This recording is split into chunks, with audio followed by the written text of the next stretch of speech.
about Laura Ingraham. Scandal at TYT. Did Anna comment on my tan yet? No, she hasn't. You're a good bosser. But Anna did say that I come in here today with a fresh mind.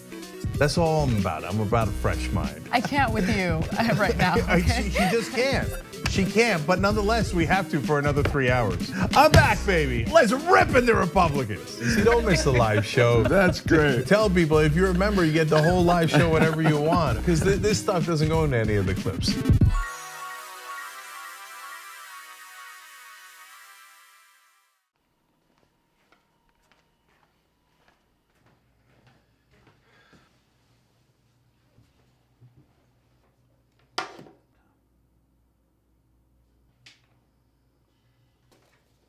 Welcome to the Damage Report. I'm John Idarola. This is gonna be a big one. Meanwhile, in the Arctic, you know where this is going.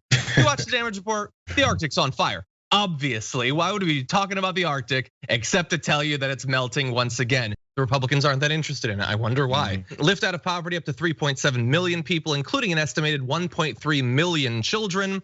Hashtag save the children? Not if it costs money. I mean, come on. What's happening? I'm Dr. Rashad Richey, host of Indisputable with Dr. Rashad Richey. Here's the bottom line. I play no games about policy, period. Too many people's lives are at stake. So here's what I do. I challenge conservative ideology that hinders the growth of this country. I make sure we place our facts in proper context, and I have no problem debating anyone on a position that I have. Progressives have the ideas to change the world, but when you really look at it, progressives have always change this world for the better. I want you to tune into my new show, Indisputable with Dr. Rashad Richey, right here on the TYT network, 2:30 p.m. Eastern time, 11:30 a.m. Pacific time. I'll see you there. Everything that we've accomplished over the years is because of our members who've allowed us to remain independent of corporate interests and reach 20 million followers. Now is the time to bring as many people into the progressive movement as possible. We're inviting you to be the change and help bring a community-powered progressive change machine to life.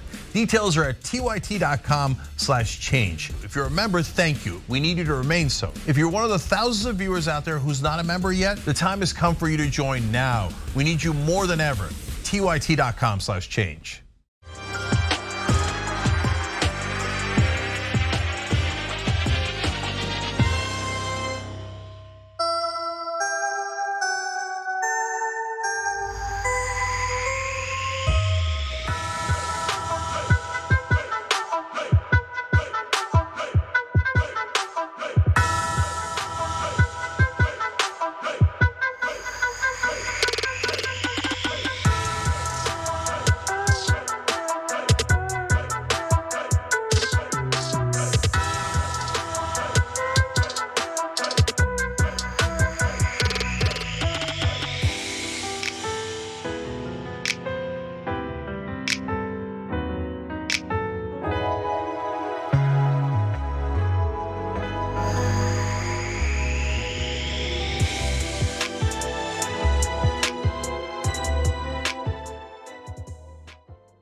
Welcome to TYT. I'm your host, Anna Kasparian. And I just want to start off by saying that today, the Associated Press is reporting that Ukrainian leaders are trying to ease the nerves of their citizens by saying that a Russian invasion is not imminent. So in other words, for everyone who was angry at me yesterday for not beating the war drums, I was right again. And look, I'm not doing that to take a victory lap, but I am mentioning it because Well, two reasons. Number one, I'm never gonna come on the show and just, fly by the seat of my pants. Is that what they say?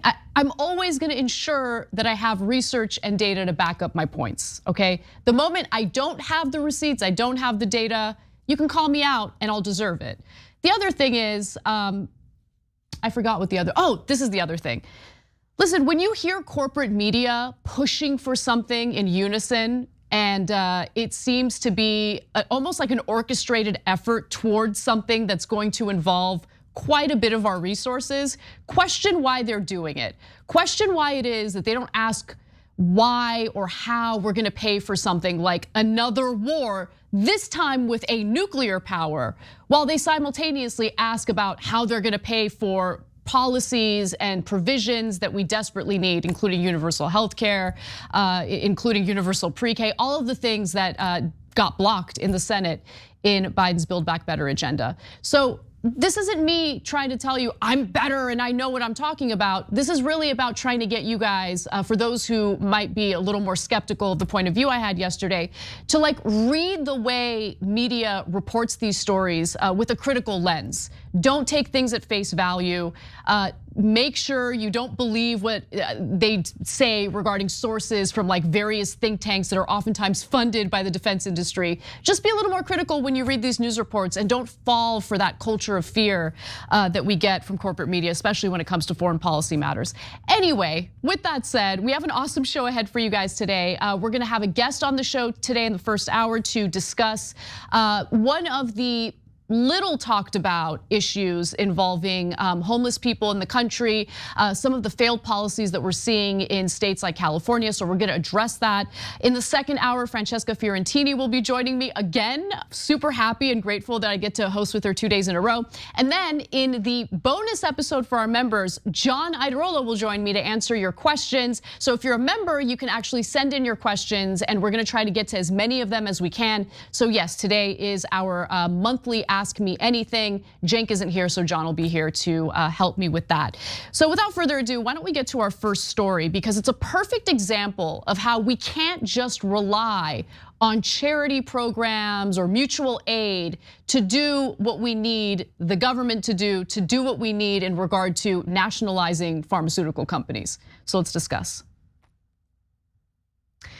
Covax, the organization behind this global initiative to push for worldwide COVID vaccination, is in a lot of trouble. Turns out that this global organization has run out of money, and this is not only a disaster when it comes to really combating and getting past COVID, it's also a disaster because it shows the vulnerabilities in place when we rely on a charity-driven model as opposed to really rethinking the profit model behind vaccinations and behind pharmaceutical companies. So Seth Berkley, who is the chief executive of Gavi, that is the vaccine alliance that helped form Covax, said that Covax will no longer be able to accept new dose donations that come without syringes or other components because it doesn't have the cash left to afford such items, which donor countries often do not provide. Asked how much money the project has left, Berkley answered bluntly, none. And how much money does Covax need to operate? How much money do they need in order to fulfill their objective of getting the low-income countries fully vaccinated? Well, Berkley said that Covax will need a whopping $5.2 billion to fund its vaccination efforts this year as the world continues to fight the highly transmissible Omicron variant and looks ahead to potential new mutations in the future. Now, in order to really understand the point that I'm trying to make with this story, I think it's important to see how it is that wealthier countries across the globe are needlessly making this pandemic last longer than it needs to, and how they're essentially hoarding vaccines. How are they able to do it? A lot of it has to do with the money that wealthy countries are willing to pay upfront in the form of research and development, and also in the form of purchasing mass quantities of the vaccine ahead of time. They essentially get to jump ahead of the line. And this video explains in greater detail how that happens. By January 2021, 96% of the Pfizer-BioNTech vaccine doses that were scheduled to be produced by the end of the year had already been bought, and 100% of Moderna's. Countries representing 16% of the global population held over half of the doses from the most promising vaccine developers. Basically, rich countries got vaccines, poorer countries didn't. Most countries can't afford to make multiple high-risk investments early on, so they wait until the vaccine is further along in the approval process. And by then, they're already at the back of a very long line. Peru, for example, made a bilateral deal with AstraZeneca, but won't see those doses until at least September. Those that purchased first or made the biggest orders or invested into the research and development are standing at the front of the line, which is why the US has gotten 240 million doses of vaccine so far, at least. And most of the poor countries in the world don't have 240 million doses combined.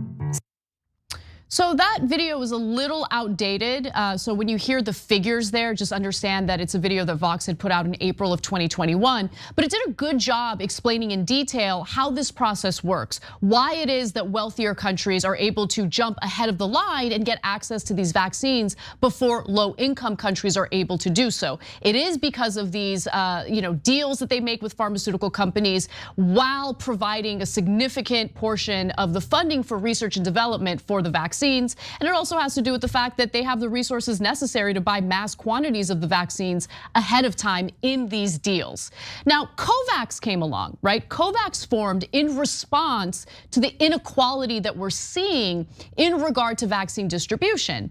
And I want to be clear, look, Covax is failing in its objective, but that's not to say that the individuals behind it are bad people, but it is to critique how we can't rely on the whims of charity or goodwill by private institutions or private, companies to do the right thing. We need to actually have a system in place that puts people over profits. And unless we deal with that systemic issue, really, we're gonna keep running into the same problem over and over again. And if you happen to be someone who's not concerned about the inequality that impacts low-income countries and you're only concerned about yourself, well, think about the fact that this leads to future mutations. This leads to coronavirus continuing to thrive. And it really doesn't matter what happens within the borders of your own country. This is a global pandemic and we need all hands on deck to ensure that we combat it in the most equal, but more importantly, effective way possible, right? Now, with that said, it's important to understand what Covax tried to do, and then we'll explain why it failed. Let's watch. One program underway is designed to work as a sort of middleman between countries and the drug companies making vaccines. It's called Covax. It's an initiative formed by 3 global health groups, including the World Health Organization. And its main objective is to provide vaccines to 92 middle and low-income countries that were shut out from making their own deals. It does this using a 2-part system. The first part allows high-income countries to buy into and access multiple vaccines at once. So instead of one country giving $2 billion directly to AstraZeneca, they'd give the money to Covax, which would use it to fund several different vaccines. This way, if 1 or 2 of them failed early on, it wouldn't be a total loss. The other vaccines in the portfolio would make up for it. It's a multilateral system that's much lower risk for those countries than a bilateral one. The idea is that Covax could use that larger purchasing power to negotiate deals with manufacturers and developers on a global scale, which would drive the costs down and fund vaccine development. The second part buys vaccines for lower income countries. It's funded by donations from wealthier governments and charities. The US alone has pledged $4 billion to this fund. That $4 billion clearly was not enough. As I mentioned early on in this story, Covax is now broke and does not have the funding necessary to continue on with its mission of purchasing vaccines on behalf of low-income countries and then distributing them. So this is a huge issue. And there are solutions to this. One of the solutions our president, Joe Biden, purported to be in favor of, and then he did absolutely nothing about. We need to waive vaccine patents to share that technology with low-income countries that are seeking to manufacture it on their own.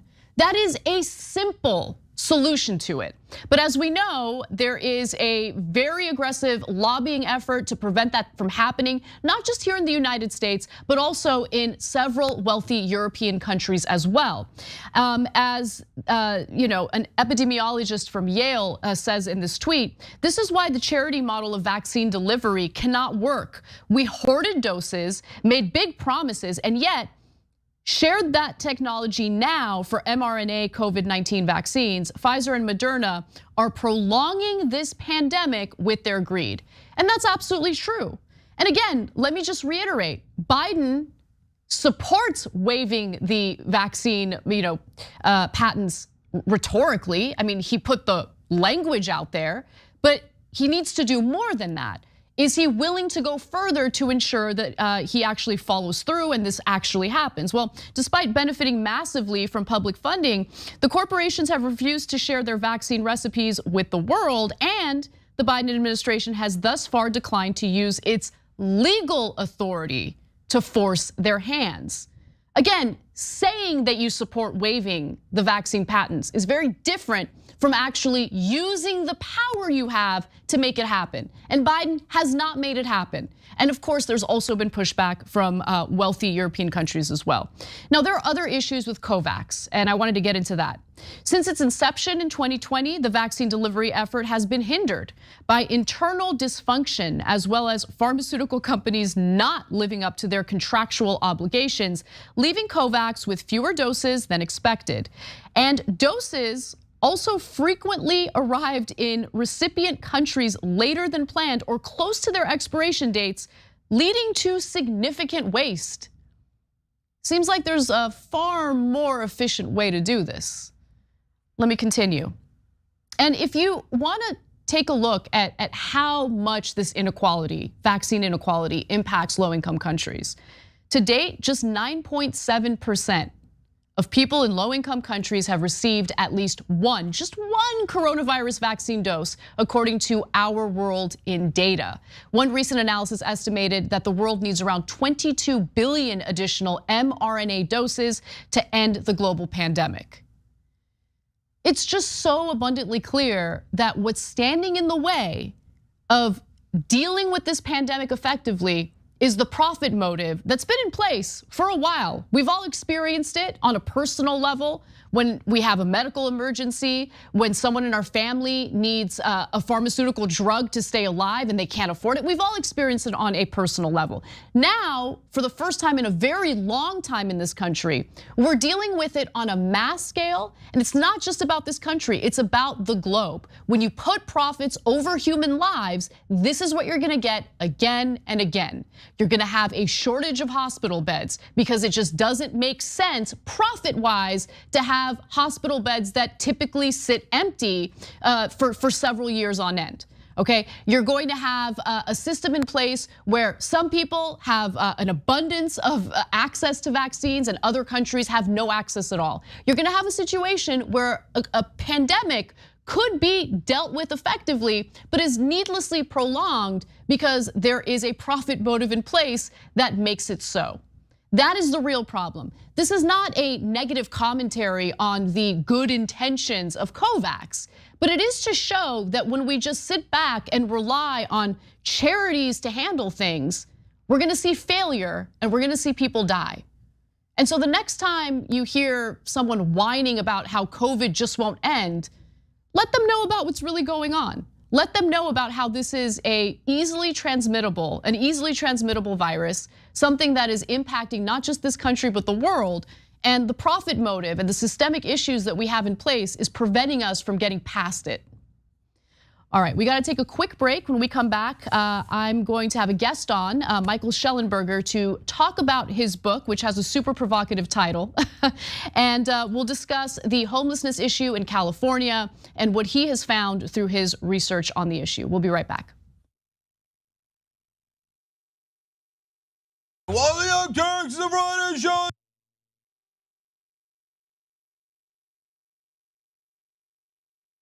You know, I think a lot of people don't kind of know how.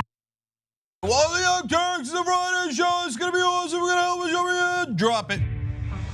We became the first ever daily online web television show. No, the Constitution is the very core of America. The fact that we don't spy on American citizens, that we get a warrant, that we go to a judge, that we have a procedure, that we have due process, that is America. On top of that, they go, why don't they just stay at their own schools? You gotta realize something. These schools suck. They want people to pull themselves up by their bootstraps. You ain't got no straps, you ain't got no boots. He lit these fires in trash bins all around town out of frustration. 99th most viewed channel today on YouTube. The Shorties Award. Best web host. We passed 1 billion views. Voice Award winner, News and Information Channel, The Young Turks. Oh, another Webby. The Young Turks. Can I curse? Yeah! For those of you watching on live stream, yes, we have adopted a pet iguana that showed up at our door. A haunted version in the dark with our silhouettes. Now let's get to the best line of the debate. And it was definitely the one against police. I told you we were coming. When you talk about it when it becomes a problem. Our lack of gun control is a problem. Nonsense BS story is hurting that cause, and they need to wake up and recognize that they are being had by these people. Biggest gang in America.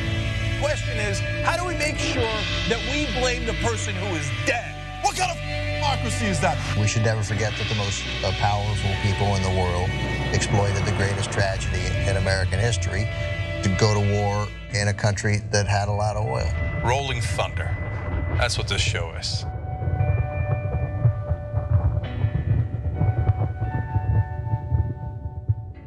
Never in my life did I think I would like to see a dictator. But if there's going to be one, I want it to be Trump. Tick-tock, tick-tock. Where's the line? We've crossed every line you can imagine. We are a socialist country. It's socialism for the rich. Tick-tock, tick-tock. You don't have to know the truth, just believe what they tell you. There is no bounds to their monstrous hypocrisy. Tick-tock. I think we're gonna win the Senate in 2020. And I think we're gonna have the House, and I think we're gonna have the presidency. Tick-tock. And in 2020, we're going to clean your clock, and we're gonna run you out of town, and we're gonna have an actual democracy in this country. November of 2020 could also be potentially the greatest day of our lives. Let us whisper of a dream.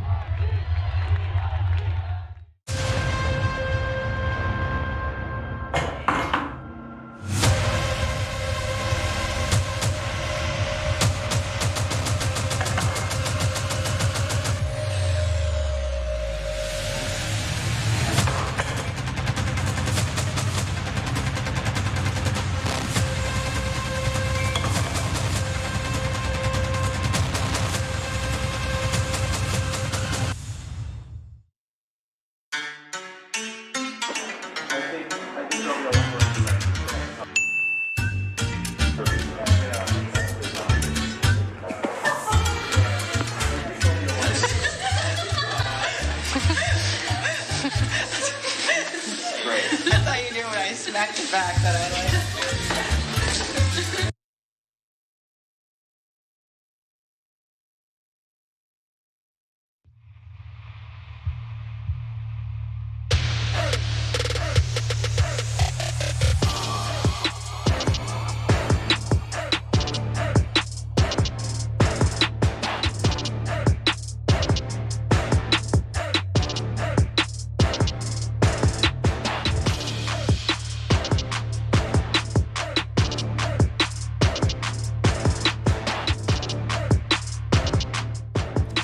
Welcome back to TYT, Anna Kasparian with you. And I wanted to get into a topic that some progressives have deemed taboo, but it's a topic that's near and dear to my heart because of the fact that I live in Los Angeles and I see pain and suffering on the streets that I think is unacceptable and is not being addressed effectively. And hopefully through conversations like the ones that we're about to have, we can find some real solutions. And so let's do it, let's get to it. I wanna share some data with you. The homeless population has exploded in the United States in recent years, certainly during the pandemic, where we have seen encampments grow larger and suffering on honestly every street corner in places like Los Angeles and San Francisco. One thing that's undeniable, though, is the prevalence of severe mental illness and also deaths from drug overdoses. These are things that are studied, these are things that are provable through data. Yet it's something that seems to be ignored by the very advocates who claim to care about the well-being and welfare of those who end up on the streets. So let's take a look at the numbers. The Los Angeles Times examined more than 4,000 questionnaires taken as part of 2019's point-in-time count and found that about 76% of individuals living outside on the streets reported being or were observed to be affected by mental illness, substance abuse, poor health, or a physical disability. Now that is a broad range of categories, as you can see, right? So let's get a little more specific. Individually, substance abuse affects 46% of those living on the streets, more than 3 times the rate previously reported. And mental illness, including post-traumatic stress disorder, affects 51% of those living on the streets, according to the analysis. And as we've shared on the show before, the number of drug overdoses has also exploded, especially during the pandemic. It is incredibly heartbreaking. And these numbers I'm about to share with you are actually a little outdated. They're from 2019, but here's what we know. Drug overdoses have been the leading cause of death among the homeless in Los Angeles County since 2017, increasing 84% between 2016 and 2019. According to the county, a person experiencing homelessness is 36 times more likely to die of a drug overdose than a person in the general population. Now, recently in San Francisco, Mayor London Breed declared a state of emergency over drug overdose deaths among the city's homeless. In fact, drug-related fatalities are on the rise and outpaced COVID deaths in the city last year by 2 to 1. This is real, this is happening. But for some reason, just bringing this up tends to be one of the most taboo things you could imagine online. Ignoring this problem doesn't make it go away. And I also want to be fair to the advocates who are a little afraid of talking about these issues. They're worried about stigmatizing, they're worried about stereotyping, and I think that that is a legitimate concern to have. But unless we actually address the reality on the ground, unless we can properly diagnose what the issue is, we're not able to provide the services or the solutions necessary to keep people healthy and alive. Simply allowing people to die on our sidewalks is not acceptable. It is not. And that is what's happening in Los Angeles. That is what's happening in San Francisco. And I'm tired of pretending like it's not happening. I'm tired of pretending like just offering housing is the only solution. We need to do more than that. Yes, housing is a problem. I have addressed that on the show many, many times, but that is not the only problem. And that's why I want to talk about this today. The Los Angeles Homeless Services Authority, which conducts its own annual report, interpreted the data to produce much lower numbers. So they do their own. And so when you compare the Los Angeles Times and its analysis to the Los Angeles Homeless Services Authority, you'll notice a significant difference. In its presentation of the results to elected officials, the agency said only 29% of the homeless population had either a mental illness or substance abuse disorder, and therefore 71% did not have a serious mental illness and or report substance use disorder. For example, and this is the methodology that they use, disclosures of having serious mental illness, depression, or PTSD were counted only if they also answered a secondary question stating that it was permanent or long-term. That omission reduced the mental illness rate by 11.4 percentage points. And remember, we're talking about surveys that are being answered by the homeless population. Any survey that relies on a person to answer about him or herself is gonna have some human error involved. And the methodology here for the Los Angeles Homeless Services Authority is a little flawed, if you ask me. So let me give you some more data, because it's not just the Los Angeles Times and its own analysis that found higher numbers. UCLA actually did its own study into this, and they found even higher numbers. So let's take a look at this graph that compares the Los Angeles Homeless Services Authority, the Los Angeles Times, and UCLA. When it comes to mental illness, as you can see, UCLA has far higher numbers. 78% of the homeless population, according to UCLA, has a mental health issue. The Los Angeles Times had it at 51%, and I'm sorry, the Los Angeles Times had it at sorry about that. At 51%, and then you have the Homeless Authority, Services Authority at 25%. And so you can see the numbers there. When it comes to substance abuse, UCLA has higher numbers than the Los Angeles Times. And so there's just this weird disconnect happening. And it's incredibly frustrating to see it, because again, this is more than just a housing issue. We need to provide mental health services. We need to focus on drug rehabilitation. And so I came across a book that was recommended to me by a friend, and I had a knee-jerk reaction to it. Didn't like the title, just gonna keep it real. But then I forced myself to read it.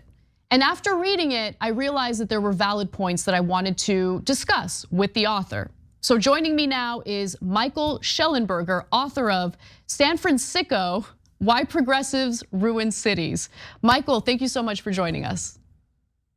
Thanks for having me, Anna.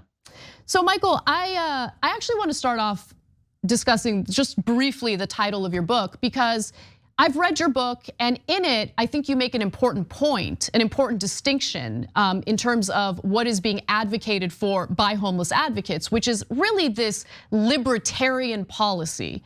So on one hand, you define it as libertarian, but then you blame it on progressivism, at least in your title, and then a little bit throughout your book as well. Why do you do that?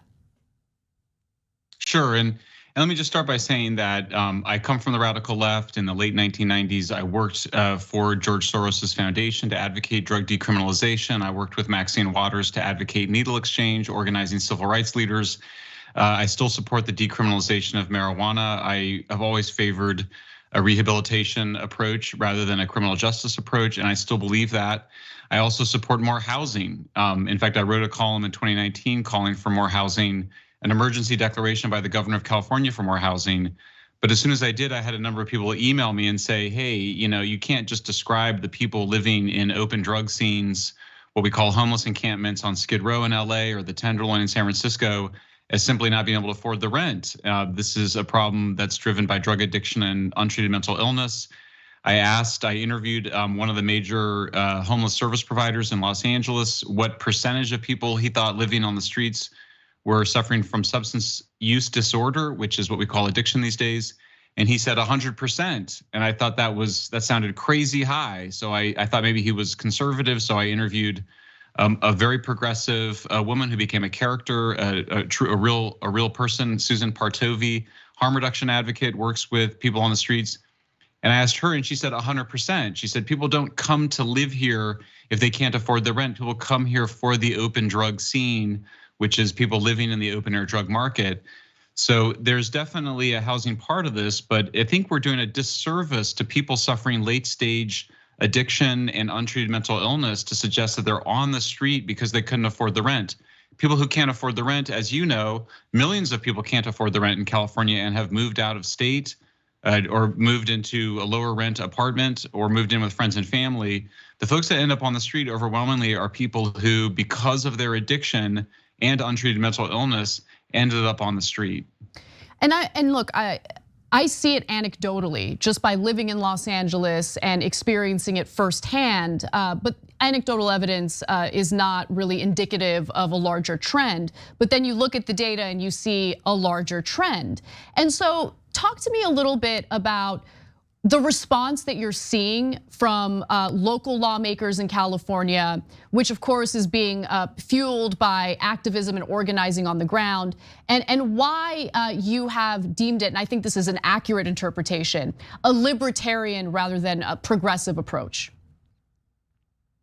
Yeah, I mean, we've seen a huge response. So San Francisco came out 3 months ago. By the way, I still identify as a liberal, and I'm an independent, not a Democrat, certainly not a Republican. But there's been a huge change. The mayor of San Francisco, London Breed, called for a major crackdown on open air drug use and drug dealing in mid-December. We've now seen the two progressive Democratic frontrunners for the mayor's race in Los Angeles, Karen Bass, a longtime community organizer, as well as Kevin De Leon, come out for very strong policies to basically end what we call unsheltered homelessness, which is camping on the streets in open drug scenes. Everybody wants to see a treatment first approach, but we're now seeing a very significant shift from a housing first approach, which is the idea that we're going to just provide apartment units for everybody who wants one, at a cost of around $750,000 to $1 million per unit to people in the most expensive housing real estate areas of the United States. We're moving from that, which is obviously unrealistic. I think that's been shown by the reality on the ground, to a shelter first approach. I think most of us who are on the left or even the center left, I think believe that people do have a right to shelter. It's immoral to let people sleep on the street. But that doesn't mean that we can provide everybody with their own apartment in Venice Beach or Beverly Hills or downtown LA. There are limits to that.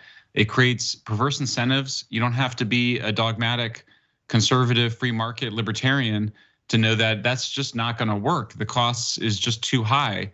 California is lucky to be the 5th largest economy in the world. We have a $30 billion budget surplus.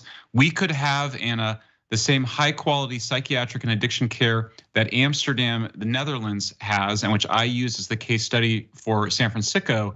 There's no reason that we couldn't be world class in our treatment of our most suffering fellow friends and family. My aunt suffered from schizophrenia. She did okay in a residential home. We can do so much better than letting people live in their own filth, drug addicted and dying in tents on the street.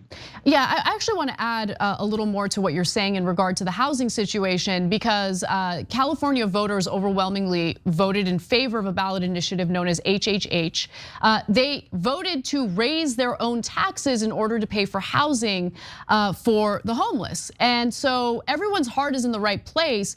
But what ended up happening with that funding is real estate developers who do the construction for the housing inflated the construction costs to line their own pockets. And we've seen very few affordable homes or houses or apartment units built as a result of that increase in our own taxes. It's been a complete and utter disaster. I mean, it ended up being a way to do sweetheart deals with the real estate developers that are, funding the campaigns of local politicians in California. It's absolutely disgusting. But getting back to what you were saying about mental health treatment, I'm noticing something that it's contradictory. So on one hand, I think that progressives rightly point to the mistakes made by the Reagan administration in California in essentially cutting off access or shutting down access to mental health facilities in the state. And then now it's fascinating because while they simultaneously say that, they'll also mention, well, you can't force people into mental health treatment. You have to have individuals consent to it. But you run into a problem when you're dealing with individuals who have severe mental health issues, right? So we're talking about people who might be paranoid schizophrenics, individuals who might not have the mental capacity due to their mental health illness to consent. So what do you do about that situation? Because that does bring up a tricky and uncomfortable, conundrum. Yeah, I think that's a really important issue. I mean, nobody loves their freedom more than I do. I live in California because I love my freedom. I don't like the stuffiness and conservativeness on the East Coast. So we want that freedom. We don't want people to be put in psychiatric hospitals or into rehab if they don't have any serious problem. I think the bottom line is that people should be free to smoke fentanyl and meth in the privacy of their own homes if they would like to do that. I think it's crazy. Those are very dangerous and deadly drugs. But I don't think that taxpayers have an interest in chasing down people that are doing so, nor do I think that people that are suffering mental illness but are following the laws should be subject to the coercive powers of the state. On the other hand, if you're camping in public, defecating in public, using drugs in public, dealing drugs in public, you're breaking the law. That's a cry for help, and we need to respond by offering people the choice of psychiatric and or addiction care or jail. I think people will sometimes get the idea that somehow we're just throwing a lot of people for drug possession into prison for many years. Only 14% of the people in state prisons are there for drugs, only 2% for nonviolent drug offenses. For the most part, these are laws that we simply aren't enforcing at all, including for meth and fentanyl. But when people are breaking those laws and they're clearly in signs of serious distress, I don't even really like to describe many of the things that I've seen. I kept a lot of information out of the book because it was of such a violent and sexual nature that I just felt like it was hard for people to read. But when people are engaged in those behaviors, we don't let our fellow humans do that to themselves. And when they're breaking laws, that's the chance to intervene and provide them the care they need. And they're still free, obviously if they can satisfy, a court psychiatrist to go to jail if they would rather do that. But if people are out of their minds thinking that they're communicating with aliens or they've got implants in their brain from the CIA, which happen to be two very oddly common delusions, we need to recognize that they are not sane. We have longstanding common law and other laws to govern how we deal with people that are out of their minds, and it would be immoral to put those people in prison or jail when they clearly are not in command of their basic functions. Do you have any concerns about what continues to be I don't even want to be generous in describing it, but I mean, our criminal justice system is certainly flawed. I personally have been physically attacked. It just happened a few weeks ago by the thing that happened 2 weeks ago was with two very clearly under the influence individuals. As I was walking my dog, I was picking up his poo, and as I was doing it, one of the guys grabbed me by my waist and shook me, and it was terrifying because I had no way of protecting myself. I didn't know what to do. Luckily, they went away after that and didn't do anything else. But that was the fourth incident that I've now had, and I never think to call the police because police clearly don't have the training necessary to deal with someone who might be having some sort of mental health issue, or they're in the middle of psychosis because of some hard drug that they're on. So there's like this issue with the solution that you're calling for, because the very system that we would rely on to deal with this is a system that has deep flaws and is known to use excessive force and abuse. Yeah, absolutely. I think there's really, people have to understand that we have sort of two choices: mass incarceration or mass homelessness. If we don't want those, and I certainly don't want either of them, then we need to really lean into three things. I call them the three key Ps: policing, psychiatry, and probation. Sometimes when I point out there was a lot of misinformation about Portugal. I interviewed the head of Portugal's drug program, and I said, what would happen if you're shooting heroin in public in Lisbon or Portugal? And he said, you would be arrested. You'd be brought to the police station. Arresting people is not the same thing as throwing them in prison. You can arrest people and get them the care they need. It just means to stop them and intervene in some action. So if you have better policing, you both deter crimes, you also get people the help that they need when they need it. If we do more in terms of psychiatry, then we can get people the help they need. Antipsychotics now are quite good. They last a long time. That minimizes the need to be in prison. And then finally, probation. It allows for kind of constant checking in. What we see in places like the Netherlands and Portugal, which are very progressive in their approach to drugs and mental illness, is you see the police becoming more like social workers and social workers becoming a bit more firm. It's not anything goes. There's consequences for behavior. There's also rewards for good behavior. So there is a role for subsidized housing. I support a strong role for subsidized housing, but it's as a reward for people making progress on their personal plan, either in terms of getting off hard drugs, taking psychiatric meds that they need, getting a job, getting independence, which is really what we should hope for everybody. But it's not just giving people housing as an entitlement. Shelter is an entitlement. Housing is something that's earned. And I think the final part of this that I think most of my progressive and liberal friends understand is absolutely necessary. We need universal psychiatry. We needed it like yesterday. This should be an entitlement. This should be a right. I have actually found a significant amount of support among left, right, and center for significant improvements to psychiatric and addiction care. It needs to be a universal service. We can afford it. We're a rich country. Anybody who wants single payer or socialized medicine and healthcare, we should start with psychiatry because we are in the midst of a very serious psychiatric and drug addiction emergency right now. Yeah, I definitely agree with you on that. Final question for you. Is there any movement toward that? Because there's a lot of work to do in order for the solutions you're proposing to work. On one hand, there's the policing issue, which desperately needs to be reformed. And I would argue that in order to reform policing, you actually have to use a little more funding and ensure that you're hiring the right people, you're training the right people. And then on the other hand, when it comes to universal psychiatry, I mean, that takes a considerable amount of resources as well. You're correct in stating that a place like California has the resources necessary to make it happen. But I'm curious, is there any movement working toward that as we speak?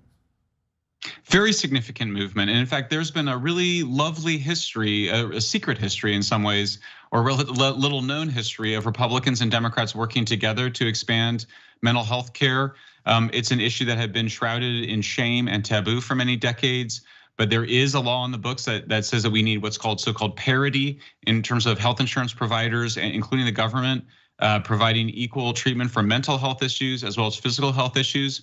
The system hasn't responded in the way that it needs to, in part because we've just got some very radical libertarian demands that people not face consequences for their behaviors when they are suffering mental illness. They need consequences for their behavior for mental illness. When people with schizophrenia are engaged in taking off all their clothes or violently attacking people, whether it's from schizophrenia or from meth, there need to be consequences because that's how people get their help. So I've seen a significant amount of support on the right from groups like Manhattan Institute, American Enterprise Institute, on the left from Brookings Institution, Center for American Progress. All of these groups want to see a significant expansion of psychiatric care. We saw that President Biden has just announced a major increase, a proposed increase in funding for the police. You're absolutely right. If you're narrowly concerned around police violence, you should want more police. The evidence shows that you need more police, not fewer, to reduce violence. One of the things that we discovered that's extraordinary, nobody knows, is that Europeans spend more money on police and have more police per capita than we have in the United States. So there's a perception sometimes that we over-police ourselves. It's not the case. So I think we're seeing significant movement. I think we're seeing big bipartisan agreement that defunding the police was a bad idea. We need to refund the police and we need to improve policing, absolutely. But that means you need more police so you can have more time for trainings. You got to have more police to weed out the bad apples. And then I think we need to see expanded use of probation. Nobody wants to use electronic monitors or drug testing if you don't have to, but those are certainly much better alternatives than locking people up in prison. It means that people can be at home with their families even after they've committed sometimes even serious offenses. There's a significant, I believe, a strong amount of middle ground between left and right in these issues. I think now that we're a year and a half since the George Floyd killing, there is more willingness on both sides to pursue these really sensible middle ground approaches that when you really look at them, it's hard to figure out whether they're liberal or conservative or just common sense. Yeah, and I would say, it's not just about throwing more money at police departments, but ensuring that they focus on having higher standards in regard to who they hire.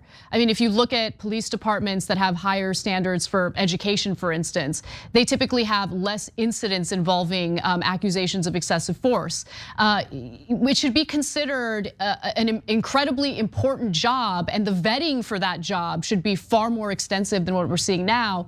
And I think that it does require more resources in order to push for that type of system as opposed to what we're seeing today.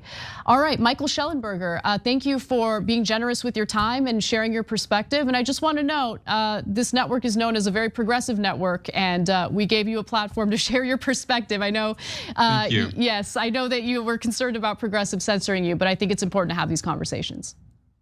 Thank you so much. I appreciate the dialogue very much. So do I. Thank you again. And everyone, we're going to take a brief break. We'll be right back.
See, I agree with you on that. I think part of the problem that we're experiencing right now is, for the first time, especially in places like California, everyone's confronted with the problem and everyone wants to do something about it. But I don't think it's helpful. I think it's counterproductive to be afraid to address the problem accurately. Yes, there is a housing issue, but it goes beyond that. And pretending as if discussing mental health issue is taboo is ridiculous. I don't see that as progressivism at all. Textan says, Eisenhower warned us 60 years ago, y'all. If we don't unplug the war machine, this is going to go badly, and it has been going badly. I'm guessing that's a comment in regard to Russia and Ukraine. Jesse says, $5 billion is all that's needed. This is in regard to the Covax story. That is less than 1% of the United States defense budget. It would not only be a huge investment in our own health, but also would create a lot of goodwill. But this is the problem when you rely on goodwill or charities to address very serious problems like a global pandemic. You have to rely on something that is unstable. You have to rely on the whims of the very individuals or organizations that you would need to provide the resources. Al Belzo says, I understand why countries that help fund vaccines are at the head of the line, but we're now in Canada on our 3rd dose while other countries haven't even finished their first. This isn't the head of the line, this is hogging. Yeah, I mean, wealthy countries are definitely hoarding the resources, they're hoarding the vaccine. Irene says, I feel like COVID will never end. We don't have the will to finish it off. I mean, I think COVID will always be around in some form. The point is to get as many people vaccinated globally so we don't have to worry about as many hospitalizations and deaths as a result of it. Oh, and by the way, that was from our members' comments. Let's go to our Twitch subs, where Daisy Dragon gave 500 bits and says, Anna is the best shopper, always keeps her receipts. I actually literally do keep all my receipts. You should keep track of what you're spending your money on. Sarcastic Snowflake, 12 months prime, woot woot, a whole 12 months on Twitch. Thank you, TYT and beautiful TYT fam. So much love to you all. You are the effing best people in the country. You all give me hope and keep me sane, stay awesome. Drew in Georgia also gifted a sub, thank you for that. All out of F's to give, gave 500 bits, and Dragon Annie has been subscribed for 10 months, tier 1, with the comment, my mom, who is homeless, has a significant bipolar disorder, which led to her drug problems. Thank you for sharing that perspective. It's really important for you to do that.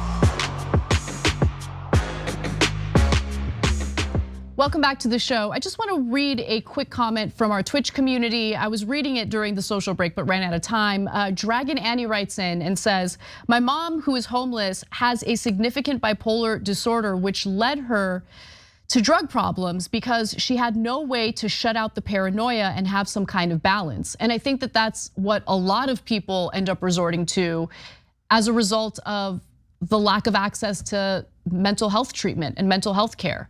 I mean, think about how hard it is to find a therapist, for instance, and have the resources necessary to pay for a therapist.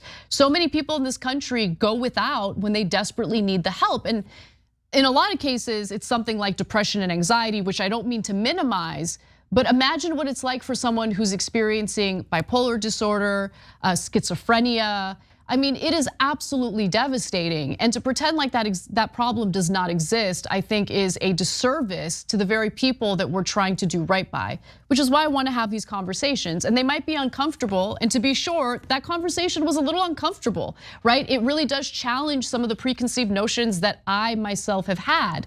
But I want to find solutions, because what we're seeing on the streets right now is not humane, it's not right. And we need to start thinking outside the box. We need to think about ways to get people the specific treatment and care that they need. All right, well, speaking of which, let's talk about Mark Cuban, who thinks he's the solution. apparently compassionate capitalism is the answer, according to this entrepreneur. So if you're worried about not being able to afford the pharmaceutical drugs you need to stay alive, have no fear. Businessman Mark Cuban is here to rescue you. At least that's what he would like you to believe with his latest business venture. So this was something that one of our members had recently asked me about, and I knew nothing about it until recently when I decided to look into it and really understand what Mark Cuban is up to here. Now, the Mark Cuban Cost Plus drug company will offer more than 100 generic drugs that will be purchased directly from the manufacturers and sold online with just a 15% markup across the board and a small pharmacist fee. So yes, Mark Cuban has introduced his online drug company, essentially his online pharmacy is a better way of putting it. And the whole idea behind it is, I'm gonna cut the middlemen out. We're gonna buy directly from the manufacturer, and then we're gonna sell it to you for the low price of just a 15% markup and a pharmacist fee. Now, it sounds all good and dandy for now, okay? The Mark Cuban Cost Plus drug company does not process insurance claims. So if you're hoping your insurance pays for the drugs you purchase off this website, that ain't gonna happen. And it also requires its customers to pay out of pocket, but the complete prices that they're offering are lower than many co-pays that insurance companies currently require. Now, of course, I'm not gonna take a media platform or anyone in corporate news at face value. I wanted to look into this myself. And look, this was just launched, and for now, it looks like the prices are actually a lot more affordable. Remember, we're talking about 100 generic drugs, so it's very likely that some of the drugs that you or a family member might need aren't even included on the website. But here's what we do know of some of the drugs that are on the website as of today. A common cholesterol medication that goes for $55 will be sold on Cuban's site for $4. Sounds pretty good, right? And why is Mark Cuban doing this? Well, Mark Cuban's an entrepreneur. What do entrepreneurs look to do? They're looking to launch businesses and make money, but he claims that's not what this is about. Cuban told Forbes last year, when he originally became involved in the creation of a low-cost drug company, that he wanted to show capitalism can be compassionate. And what I find so fascinating about that statement is how easily members of corporate media just regurgitate it verbatim. In fact, here's an example. Let's watch the video. You know, I think a lot of people don't kind of know how it might work in other countries, that in countries like the UK, like Canada, France, the government comes in and negotiates the price, right? There's a government body that does that. That may make a capitalist like you, Mark, shudder a little bit. And I know that one of the things that you wanted to prove is that capitalism can be compassionate here. So I want you to talk to us about costplusdrugs.com. We discussed putting together a pharmacy specifically for generic drugs where we go out and we buy them from the same manufacturers that others are buying from, but really keep our costs low and just sell it at a 15% markup. Compassionate capitalism. Now, when one of our viewers asked me to share my thoughts on this story, before I had actually read into it or really understood what it was about, the question was, what do you think? Is this a good thing or is this a scam? And what I want you guys to understand about capitalism is the system and what the incentives and disincentives are, how the system works, right? So compassionate capitalism doesn't really make sense because capitalism isn't about compassion. It's not about morality. The system is about maximizing profits. And as we know, the executives, the business owners have a what? A fiduciary responsibility to return on the investor's investment into the company, to provide a return on that investment. And so the question is, all right, cool, he launched this. Is this some sort of nonprofit? Obviously not. He's referring to it as compassionate capitalism, which means that there are funders, right? And by the way, no outlet that reported on this touched on what I'm about to talk about at all. Not even for a second. Everyone's like, oh, Mark Cuban, he's such a good guy. He's able to do what Congress can't do. And by the way, Congress, I'm not giving them any brownie points. They don't get any cookies. Congress hasn't done anything in regard to making pharmaceutical drugs affordable for Americans. They can't even allow for Medicare to negotiate drug prices directly with pharmaceutical companies because they're so beholden to the private pharmaceutical companies. They take the legalized bribes and then they do the pharmaceutical companies' bidding. We know that. However, Mark Cuban, not the solution. Why? Because there's a profit motive always when it comes to capitalism. For now, the prices look great. The prices look cheap. Looks like it's affordable. But let's not forget about the fact that, let's go to this next graphic.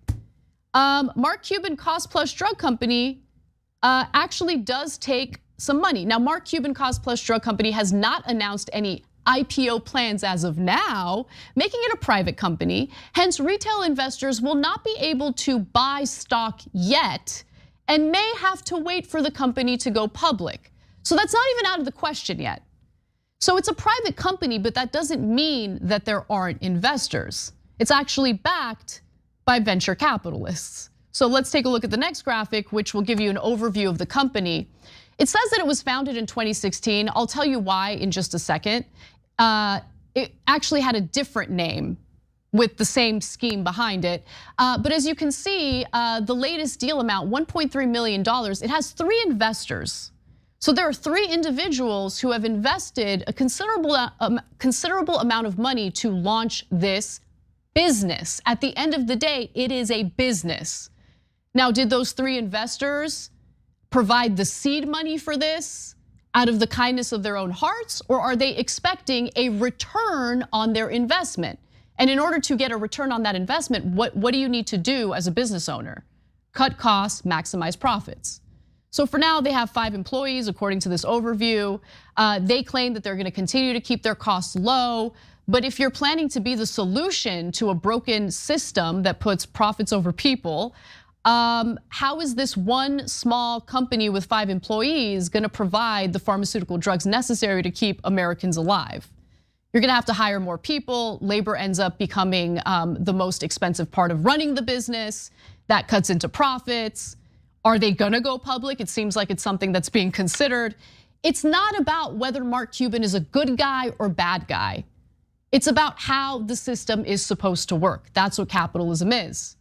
They need to return on that investment.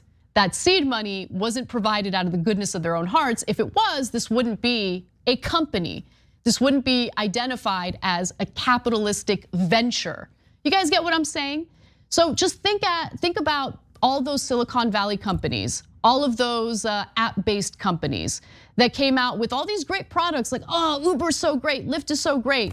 I'm able to use an app and all of a sudden there's a car that shows up at my front door and takes me from point A to point B at a very, very low cost. What happened with that? They wanted to monopolize the market, and as soon as they got close to it, the investors stopped subsidizing the ride sharing app. They stopped partly paying for each ride that you take with either Uber or Lyft or whatever other app-based program you're using. So my point is, it might start off as something that looks shiny and new and exciting, but pay attention to the system that's propping it up, because all you need to really look at is what that system forces the executives at that company to do: maximize profits, because they literally have a fiduciary responsibility to do so. So who knows, they might prove me wrong. Compassionate capitalism is not something that I'll ever buy into, because again, it's not about compassion, it's about how the system works. All right, I went super long with that and didn't expect to. We gotta take a quick break, but when we come back, Francesca Fiorentini will be joining me to talk about a whole host of stories, including a great piece of news in regard to the Kroger workers' strike. So we've got that and more when we come back.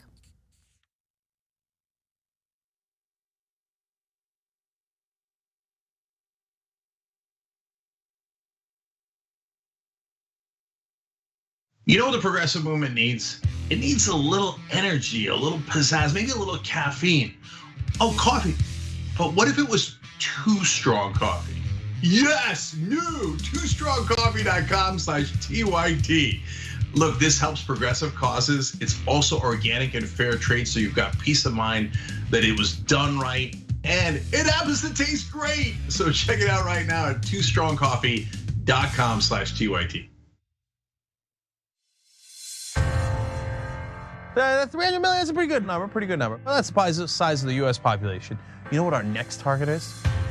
The size of the entire world. We just crossed 5 billion views on YouTube. I mean, imagine 10 years ago thinking one day. We looked at you like, are you nuts? Young Turks has just passed another milestone, 15 billion views. Damn. All right, lots of comments. You guys are the best. I'm gonna read a few comments from our members. Mr. Methuselah says on YouTube, super chat, thanks for all the important work you do for TYT for the movement. Do you know who had the first super chat when I got back from vacation? You won't be surprised to find out. Rob Shively. What do you know? Rob says, rejoice for Dragon Daddy has returned. This question sent to us by Izzy Sanchez Jr. Is it me or is Meghan McCain talking as fast as Ben Shapiro? Is that the way the right tries to look smart and intellectual? Well, yes. Michael Nathan writes it on Twitter. Did Anna choose Cenk's outfit today? I'm sure it wasn't Cenk himself. Man Bun Jenkins Skinny Jeans says, so now Anna has pointed out, okay, that's his handle. T. Joyce, 1971, saying Donald Trump is good at pulling out of things, NAFTA, the Iran deal, NATO. It's just too bad Fred Trump didn't.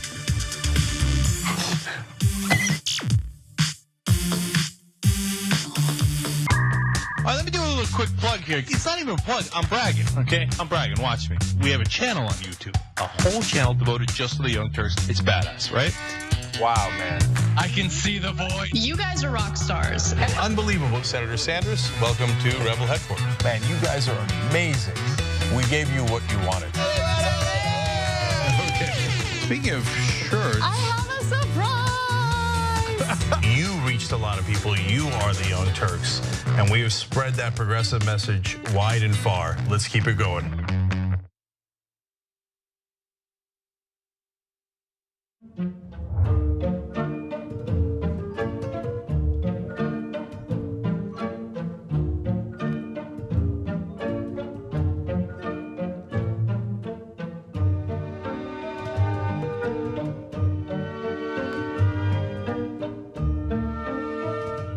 Here's what we do.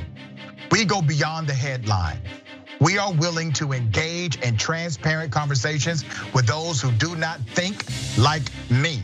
We also make sure that you know what's happening not only nationally, but in your local area. Make sure you tune in to Indisputable with Dr. Rashad Ritchie, Monday through Friday, 2:30 p.m. Eastern Time, 11:30 a.m. Pacific Time. Cool news, shoptyt.com now has books. There's a whole bunch of books there. You're gonna be shocked to find out that they're largely progressive. Of course! Ryan Grimm's book, We've Got People, is there. It's a fantastic story from Jesse Jackson to Bernie Sanders to AOC that explains the progressive movement probably better than any book I've ever read.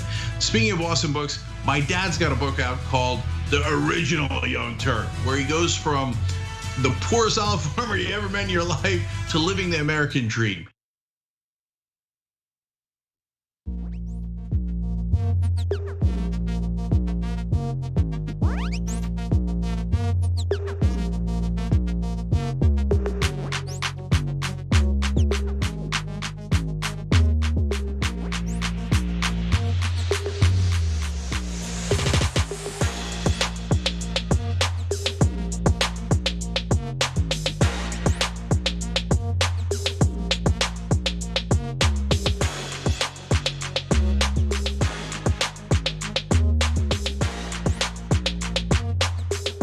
Welcome back to TYT, Anna Kasparian, and yes, second day in a row, Francesca Fiorentini, host of the Bituation podcast, friend of the show, regular on the Damage Report at TYT Network. Francesca, how are you?